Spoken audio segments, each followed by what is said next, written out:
Hello, everyone, and welcome. I'm Ferzeen Chhapgar. Welcome to In a Community. And today, our guest is Prashant Marathay, manufacturing operations and product management expert, who also happens to be the founder of Infinite Options. Welcome, Prashant. Thank you very much. Could you tell us a little bit about Infinite Options? Sure, happy to. So Infinite Options is a training and technology company.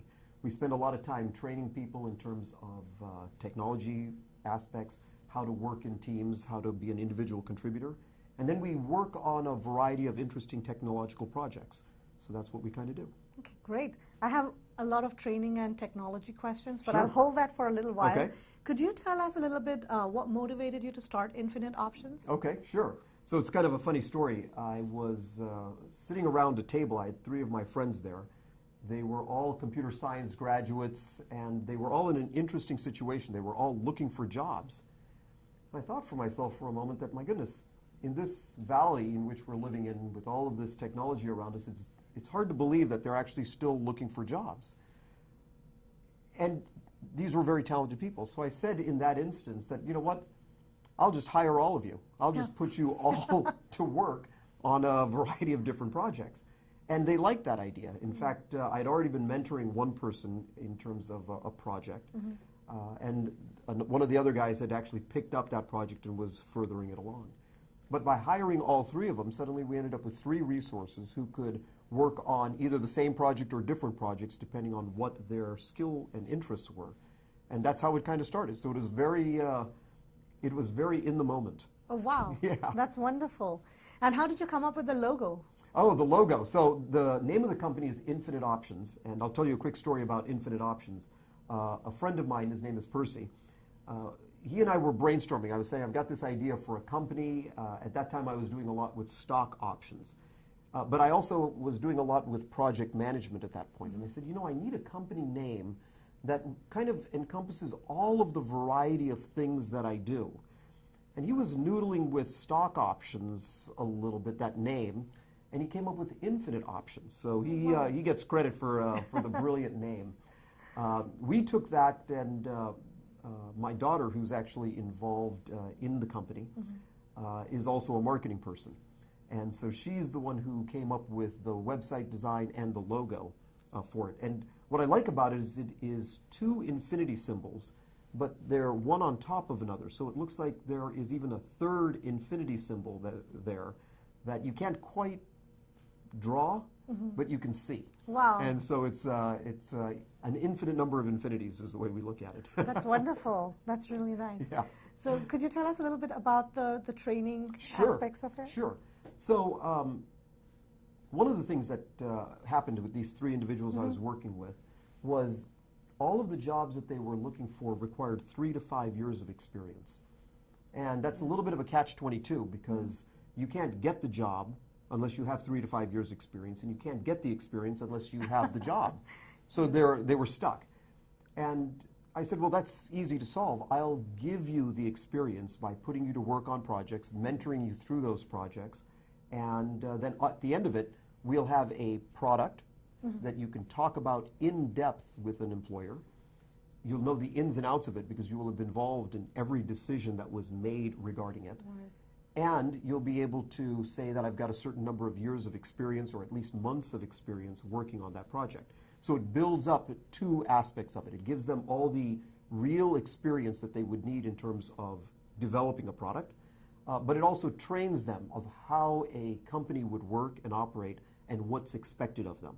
They have projects, they have deadlines, they have responsibilities that they have to bring to the table, and they rely on their teammates to bring other bits to the table so that the whole thing can get woven together to make the final product. Right. So that's the training aspect of it. I spend a lot of time being boss/mentor. Yes. So at the same time I'm telling them that they need to get something done, I'm also telling them how to do it. So I play that role. And then they play the roles that they ultimately want in the community. So if they want to be a robotics engineer, I give them the role of robotics engineer. That's what you will be doing in this company. And anything that is robotics related, you'll be our go-to person to do it. So that way they get the title, they get the experience, and they get the know-how Oh, which that's is there. wonderful. So Yeah. basically, people could be anything they want and come to you for Exactly. coaching and So training. it works two ways. They can be doing it for their first job, or if they're trying to do a job transition. One of the guys who's working with us right now, he's an engineer. His degree is in engineering management. But he wants to move away from the core engineering and be more of a project manager. So what he's done is he's taken on the role of project manager for one of our projects, and I'm coaching him on how to be a project manager. And he's now the one responsible for setting up the meetings, going and getting the updates with the engineers, piecing the plan together, and then presenting that at the team meetings. Interesting. Yeah, so he gets that experience. So it helps people who are trying to develop a core skill or trying to switch into a new skill. Oh, that's wonderful. Yeah, it's good fun. Yeah. Prashant, would you mind talking a little bit about your current projects? What are you working on? Yeah, absolutely. And, So we've got 4 different projects which are kind of going on. Some are related, some are just independent. The one that has probably made the most progress is a meal ordering app. Right now there are a lot of different ways that you can order food from restaurants, and the restaurant food can be delivered to you. But there's another group of the community that doesn't necessarily want restaurant food all the time. Oh, yes. It's not necessarily healthy all the time. It's not exactly what they want. So there is a growing movement of people who are cooking food out of their own kitchens and making extra that could also be then sold to others.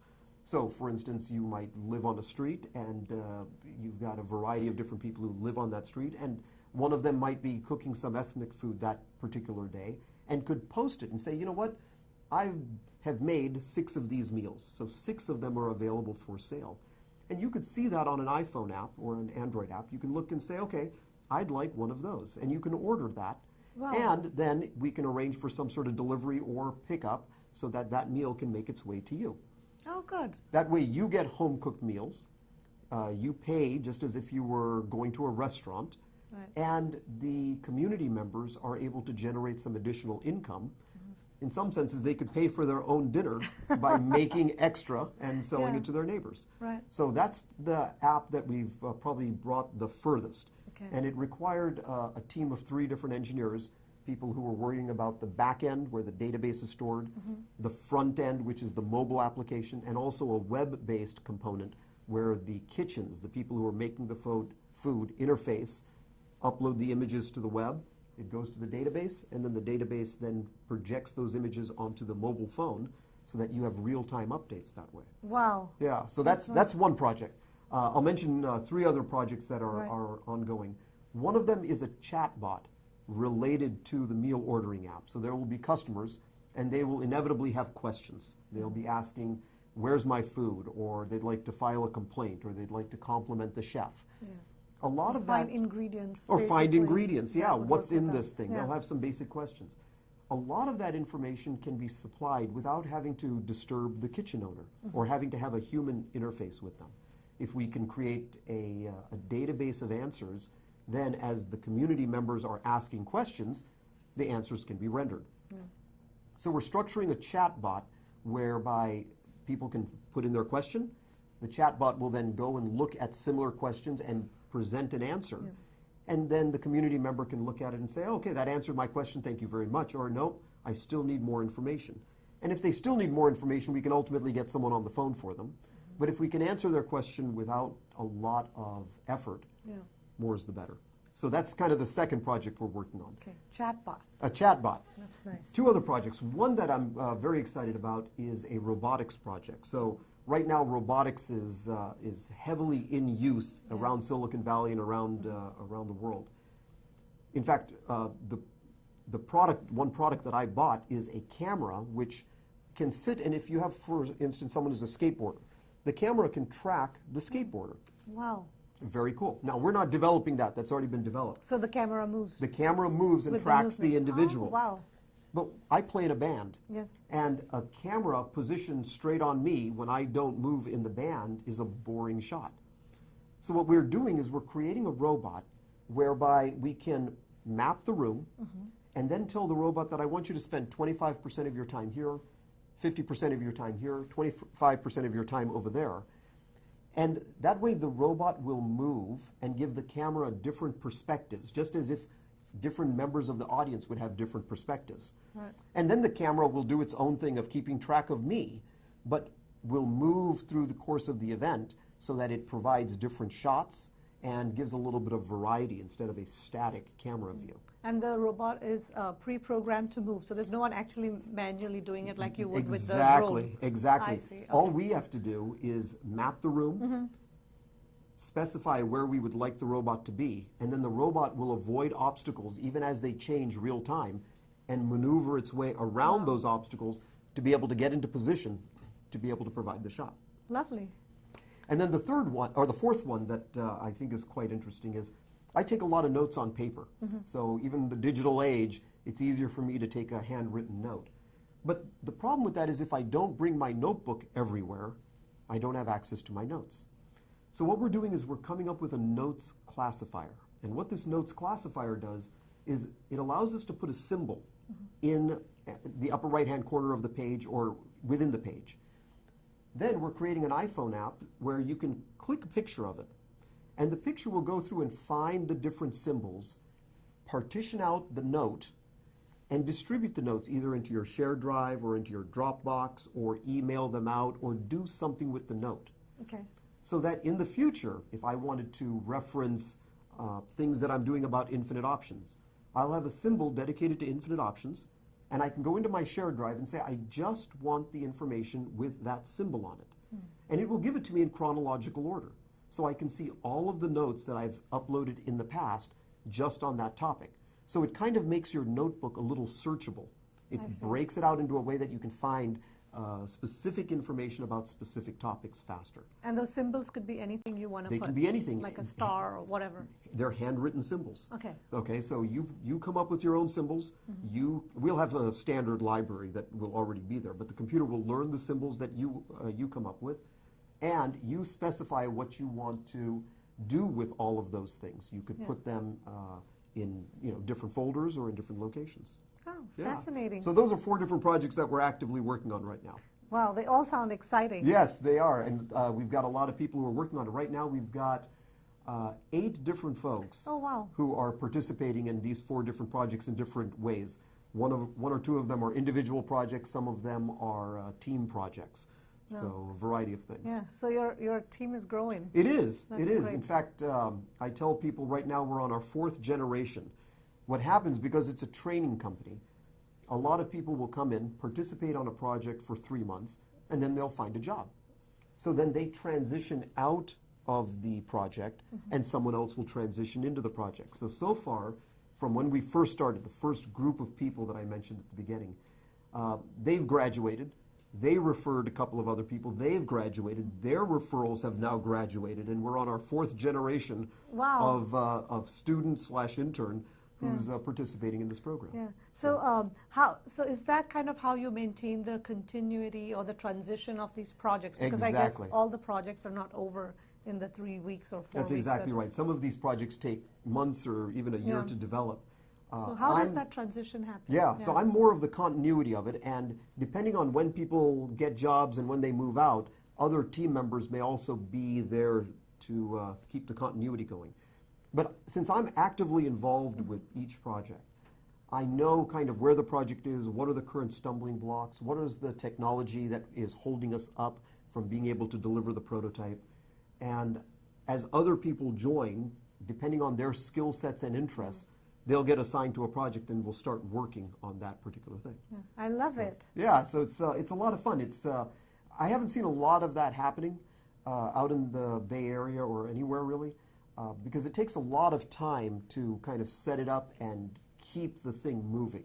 That's true. But it's extremely gratifying when people come in and then they talk about what they've learned at the end, and then they go on and get a great job and move forward. So it's good fun. Oh, that's great. Do you have any success stories that you can share with us? Yeah, absolutely. So I'll mention a couple. One of them was an individual who came in looking to do robotics and manufacturing engineering. So this individual was a mechanical engineer by degree, but wanted to move into robotics and also wanted to move into embedded systems and wanted to move into manufacturing. Now, they hadn't been a manufacturing engineer before, and they hadn't worked on a complex project before. So we started working on a drum beat project. And the idea with this is that you could put it on your drum kit, and as the drummer... Drums like the actual music? Actual music drums, right. Part of your band. Part of the band. and the problem is, when you're playing in a band, you'll play a song, and as soon as the song ends, the first thing everyone does is start complaining about the tempo. Oh, you played it too fast. And someone else will say, no, I played it too slow. And someone else will say, no, I was just right. It was just perfect. What this does is it's a little black box that you can put onto your drum head. And as the drummer is playing, it gives the drummer real-time feedback. Wow. So if the song is supposed to be played at 141 beats per minute, the drummer is beating the drums and can read it and say, I'm exactly at 141. And after the song is over, it stays at what the tempo was. Okay. So when everyone complains, he can pick it up and show it to everyone and say, I was playing it right, and put it back down. So that kind of ends a lot of the disagreements that take place. Yes. But what this did was it gave this engineer a whole bunch of experience designing a circuit board, designing a circuit, learning how to build the thing and test the thing. And that gave him just a wealth of experience that when he went into the interview, he was able to discuss all of that and impress them and say, see, I know all of the aspects. I know how we designed it. I know why we made those critical decisions. I know why it is this high and this wide because of the constraints that were in the system. And now he's a manufacturing engineer in the North Bay and is full-time employed and is making his living now as a manufacturing engineer. How fun. So it worked out very well. And we have this cool little product now that we... Oh, the product is actually available? The product is still very much in a prototype stage. It works, but we haven't taken it out to market or anything like that. There's actually a competitor product that already exists and does that. Ours is still being developed and ultimately could make it to the market. Yeah. So this is your connection point or touch into the real world. That's right. That's right. I'll mention also that a couple of the other people who have graduated from the program have gotten jobs at Marvell. Another one is has gotten a job at Palo Alto Networks. A couple of other people have gotten jobs in schools and communities, and someone just got a job at Amazon. So the network is growing, and the influence is starting to increase. Oh, that's beautiful. That sounds great. Yeah. How can the community be involved in this? Yeah, absolutely. So, a couple of ways. Most people are in one of two areas. Either they are looking to learn, or they've already learned a lot. For those people who are looking to learn, it's a great opportunity to participate and be, I'll call it an intern. Be an intern in the program. Join, work on a project with other people, collaborate on a project with other people, and then ultimately learn how to take a project from the idea stage all the way through to making it a reality. Tremendous experience that way, and helps in the learning process. For those people who are already experts, people who have been doing this for a while, they can participate as mentors. So if they would like to join and maybe work with a group of 2 or 3 people, that's another way to participate. They can help people on projects that have already been defined, and now they're just going to help shepherd these folks through the process, help update things on a weekly basis, and then help report out to the rest of the team. So that's 2 ways the people in the community can participate. Oh, that's great. It can also be someone looking to transition into a different role. Absolutely. And before they actually do that to earn their living, they can see if there's any interest or how far they can take it. Exactly. And it's, like you say, it's a great way for them to get their feet wet and see, you know, before I spend 2 years going and getting a degree in this, do I want to do this? What's involved in doing this? Because sometimes what you study and what you physically end up doing are very different. And we're very practical. We're not spending a lot of time doing a lot of research. We're spending a lot of time putting products together and making prototypes so that we can go out and touch the real world. Well, Prashant, I love it. How can the employers get in touch, or how can they support? Sure. So employers can participate in a couple of different ways. The first and most obvious is we've got a group of people who are very enthusiastic, who know the insides and outs of making a project, have been able to work their skill or craft and have developed something. So employers can very easily go to the website, which I'll give you in a minute, and find people who are working with us currently and hire someone if they want to. We also work as a temporary agency. So if people are looking for contractors, they can hire them from Infinite Options, wow. and then we pass along the money to the employee ultimately. Right. But the other way, which is sometimes a little more difficult for the employers to see, is if they have a project, an intact project, which they just need someone to work on, they can hand that project over to Infinite Options, and they can either pay us a fee or we can come up with some sort of arrangement whereby we can be working on that project for them. Okay. And that way, the interns are getting real experience working on a real project that ultimately is going to be used in a real environment. And the employer gets the benefit of being able to outsource something that they weren't quite sure how they wanted to fund and make progress on it still. Like a nearshore outsourcing, right? Yeah, exactly. It's down the street. It's you can pick up a phone, or we can show up in your office and give you real updates in terms of how the project is going. Oh, that's great. Yeah, that's wonderful. And so, can you tell us about your website? Or sure. Where can people absolutely. Find more information? So the company name is infiniteoptions.com, and the website is the company name is Infinite Options. The website is www.infiniteoptions.com. You've got to be a little careful when you're typing it because there are so many I's and O's in that thing that very often people say, well, I typed in your website and I didn't get it. And sure enough, there's a spelling error that they made. We better make sure we have it printed like at the end. Exactly. Right? We have it. But Infinite Options is the name of the company, and the website is infiniteoptions.com. Okay. And when you get there, you'll see a variety of things. You'll see a page on who's working with us, who our team is. Right. You'll see a page on projects that we're working on. You'll see a page for open positions that we have, so if people are interested in participating. So you can see that. And then you'll also see a contact page. So if you've got questions for us or want to reach out to us or talk to us, that's the simplest and fastest way to get a hold of us. Oh, that's good. Yeah, so it works real well. Yeah. So tell me a little bit more about the folks that have been hired from your success stories. Are they still involved with Infinite Options, or do they have a choice, or how does that work out? So they absolutely have a choice. What we ask for people who are participating in the program, that they spend at least 10 hours a week on the project.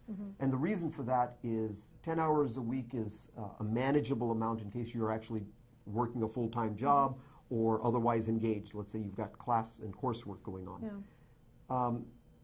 But in addition to that, when people graduate, they have an option. They can continue to participate, especially if there's no conflict of interest with what their current employer is doing. They can act as mentors if they want to. Or some people say, you know what, thank you very much, it was a great opportunity, and they move on. And that's perfectly fine also, because ultimately they'll be able to reflect back on their Infinite Options experience. And when they move up into senior management, and they have a choice now to hire someone, they know where they can go get someone who was in the same boat that they were in, but further behind, and give them a helping hand. So even though the program has just started, and like I say, we're on our 4th generation, eventually over time, the program will hopefully cycle back on itself, and some people will come back as mentors and participate. I love this idea of mentorship and like having them come back or take on whatever they learned and move forward. Your friend Percy knew well about your infinite ideas in your home. So that's exactly. He nailed it. Yeah, exactly. He really did. Yeah, so that's great. That's right. And I think actually the best names come from the people who know you the best. Yeah, because they know who you are and what you're about, and of course Percy himself is very good and gifted at these kind of things. So yeah, infinite options and infinite ideas from yes, you, Prashant. exactly. That's great. Exactly. Yeah. So. Is there anything else you would? I think this is what also sets you apart from like the regular recruiters, right? Where you're not just submitting a resume. They actually are like involved more actively. So can you tell us a little bit more like why it's a little bit different from a normal recruiting? So we don't spend much time actually doing recruiting or placement. We do a lot more with helping them build resumes, helping people with mock interview skills and that kind of training. And then the individual can apply to whatever jobs they want to, and they're not having to go through a middleman. But we also do offer a service where we can help people find a job, and if they need support or they need an agency to work through, then they can work through us as an agency. So we're really more about the employee, trying to figure out how to make it work for them. And if they need additional services or help, then we're happy to step in and help with that. So that's kind of what we do. Also, we spend more time on the projects and less time just interviewing them and saying, okay, now we know what it is, we'll submit your resume and don't do anything. Because a lot of the people who are waiting for those kind of jobs are talented people, and their skills are deteriorating if they're not being used. So what I'm trying to do is not only sharpen their skills, but enhance their skill set. So by participating in a project very actively, they're able to do that. Oh, good. Yeah, so it's nice. I have to, what was the website again? Oh. I'm going to probably look it up again. So that's what people can do, just go to the website, and reach out to you if they're looking for InfiniteOptions.com is where to go. Yeah. And there's a contact us page, so that's the simplest way.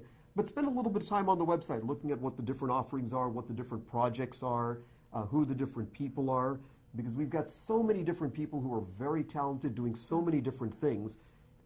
And they're great people. They're happy to work and collaborate on different projects. So it's a great resource also for the community to And look they at. could bring in their own idea as well, saying, I have this idea, Absolutely. Prashant, we would like to work on it. Some people from the community come in and say, what I've got is an idea, and then we can prioritize that given all of the other ideas and the other priorities that are going on so that we are able to work on them. Yeah. Sometimes we can work on them, sometimes we can't. Yeah. Oh, great. Thank you so much, Prashant. Welcome. Thank you for taking the time. Yes, and thank you everyone for watching. We are in the community. Our guest today was Prashant Marathay, an expert in program management, manufacturing, and operations, and also the founder of Infinite Options that we talked about today. We look forward to having you again on the show, Prashant. Thank you. Thank you, Ferzeen. It was wonderful. Thank you.